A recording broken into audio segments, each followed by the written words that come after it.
Hi!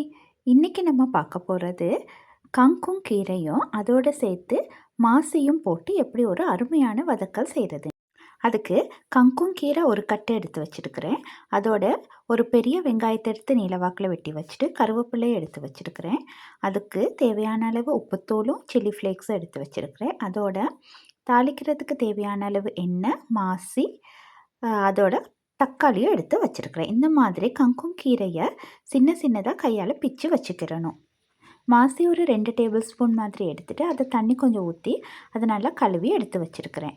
அதுக்கப்புறம் ஒரு மண் பாத்திரத்தை அடுப்பில் வச்சுட்டு, பாத்திரம் சூடானதும் அதுக்குள்ளே தேவையான அளவு எண்ணெய் ஊற்றிட்டு, அதுக்குள்ளே நம்ம வெட்டி வச்சிருக்கிற ஒரு பெரிய வெங்காயத்தையும் அதை நீளவாக்கில் வெட்டி வச்சிருக்கிறத போட்டு நல்லா அந்த எண்ணெயிலேயே வதங்க விடணும். வெங்காயம் நல்லா வதங்கினதும் அதுக்குள்ளே கருவேப்பிலையை கொஞ்சத்தை சேர்த்துக்கிறணும். அதோட கருவேப்பிலையும் சேர்த்து கொஞ்சம் நல்லா வதக்கிட்டு, நம்ம சின்ன சின்னதாக பிச்சு கழுவி வச்சுருக்கிற கங்கும் கீரையை சேர்த்துக்கிறணும். இங்கே பாருங்கள், கங்கும் கீரை இப்போ நீங்கள் பார்த்தீங்கன்னா ரொம்ப நிறையா இருக்கிற மாதிரி இருக்குது. ஒரு முழு கட்டையும் நான் எடுத்து க்ளீன் பண்ணி சின்னதாக பிச்சு வச்சுருக்கிறேன். நல்லா க்ளீன் பண்ணிவிட்டு கழுவிட்டு உப்பு தண்ணியில் கொஞ்சம் போட்டு வச்சு தான் எடுத்து வச்சுருக்கிறேன்.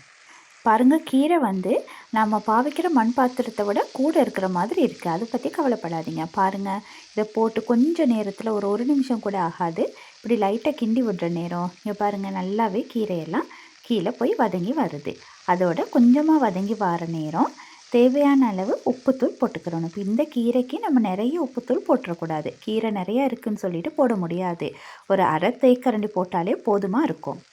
அதோட ஒரு தேக்கரண்டி மாதிரி சில்லி ஃப்ளேக்ஸும் போட்டுக்கிறணும். இந்த கீரையை வதக்கும் போது மீடியம் ஃப்ளேம்லேயே வச்சு குயிக்காக தான் நம்ம செய்யணும். பாருங்கள், இந்த அளவுக்கு வதங்கி வர நேரம் தக்காளியையும் அதோடு சேர்த்துக்கிறணும்.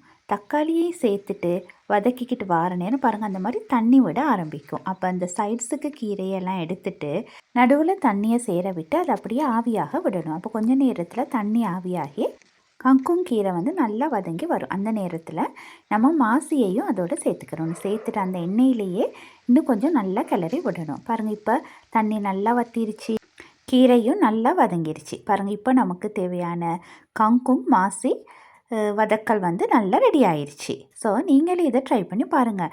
இது ரொம்ப டேஸ்டியாக இருக்கும். இது ஃப்ரைட் ரைஸோடு நீங்கள் வச்சு சாப்பிட்லாம். அப்படி இல்லைன்னா ரொட்டியோடு கூட சாப்பிடலாம். எந்த வகையான மிக்ஸ்ட் ரைஸோடையும் சாப்பிடலாம். நீங்கள் ட்ரை பண்ணி பார்த்துட்டு சொல்லுங்கள். தேங்க்யூ.